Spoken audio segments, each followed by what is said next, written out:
Hey everyone, Sparks back with another Etheria restart video. I am a little late on this news because real life responsibilities have been doing things. So anyway, here's the news about Terramaton. This is the big piece of news that we got actually just a few hours ago, and he is being nerfed along with Nico Nana.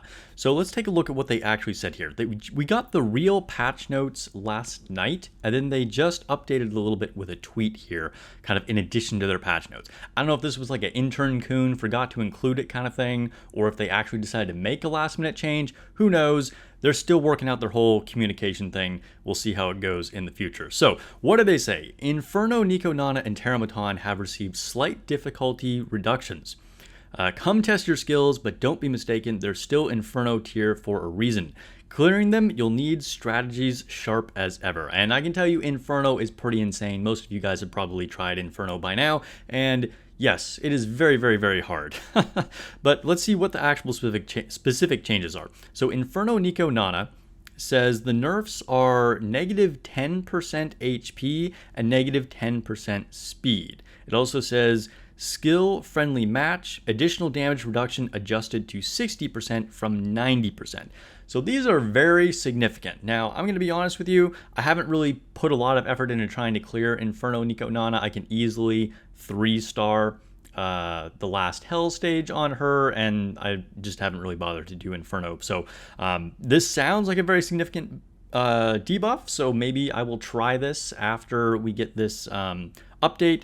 We'll see. I don't think there's like a major incentive to do this other than, of course, just, progression in the game. But there's not like a specific piece of equipment that I need from doing this. You know what I mean? Then we have Terramaton. Now, this is something that I struggle on a lot more personally in my account. I need to get good. I purposely did not want to build my Didding, and that kind of held me back from being able to push these really high levels of Terramaton, but I'm working on it now. I need to farm some better crit gear for him to be able to do this. But anyway, so what are the nerfs on him? 20% HP reduction across Terramaton, Reform Attacking Hand, and Reform Guarding Hand. So basically all the parts of Terramaton are going to get 20% less HP, but he's still going to hit like a truck. Honestly, Terramaton is both tanky and does a lot of damage. But keep in mind, all of this only applies to Inferno difficulties. So if you're still struggling on, Hell 4, Hell 3, or even Hell 2, whatever, that's not going to apply. They're just reducing the difficulty of Inferno, which Inferno feels basically impossible.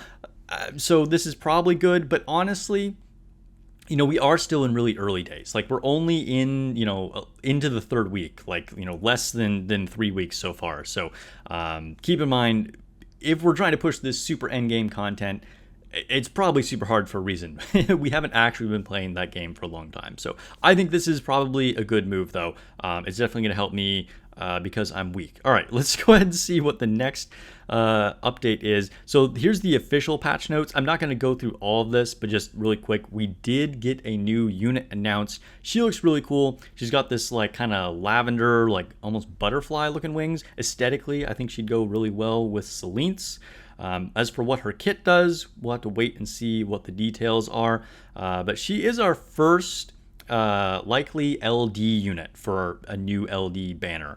And the units are coming fast and quick. So I want to say that I'm glad we're only getting one banner. If the 2 banners every 2 weeks was like the standard, I really honestly think it would be way too much, and I would personally be tempted to quit with that. So seeing 1 banner is good. So devs, that's a W move.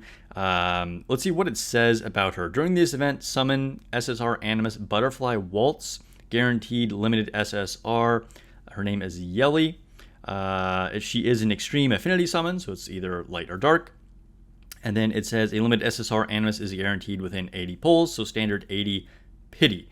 We're also going to get some new skins, which is kind of cool to see. We'll have to see exactly, what that is. I guess there's just like an alternate for her. And then we're also getting a new gameplay release, which is going to be this Core Rumble. It says Cage Rumble is a multi-boss solo challenge mode designed for all hyperlinkers. So this is going to be kind of like a boss rush mode, probably similar to like the Infinity Train, except instead of ads, it's going to be bosses. So that should be pretty cool. I like seeing content like this, and I'm excited for the new unit. Hopefully you've been saving your gems. I never used Hydro Crystals on a normal summon. I only use the pink tickets. So if you haven't been doing that as a policy already, I would definitely recommend that. All right, so that's just kind of the update on the news, some of my personal feelings about it. I'd like to know how you feel about it. Do you think we needed the nerfs on Inferno? Are you excited about Yelly? Are you planning to pull for her? Do you feel like we needed longer with the 2 units that we already had? Let me know your thoughts on it. Also, if you didn't know already, we are in our next season of United Front, so make sure you prepare for that. All right, I'll catch you guys in the next video. Make sure you subscribe so you don't miss more Etheria Restart news and guides, and I'll see you guys on stream.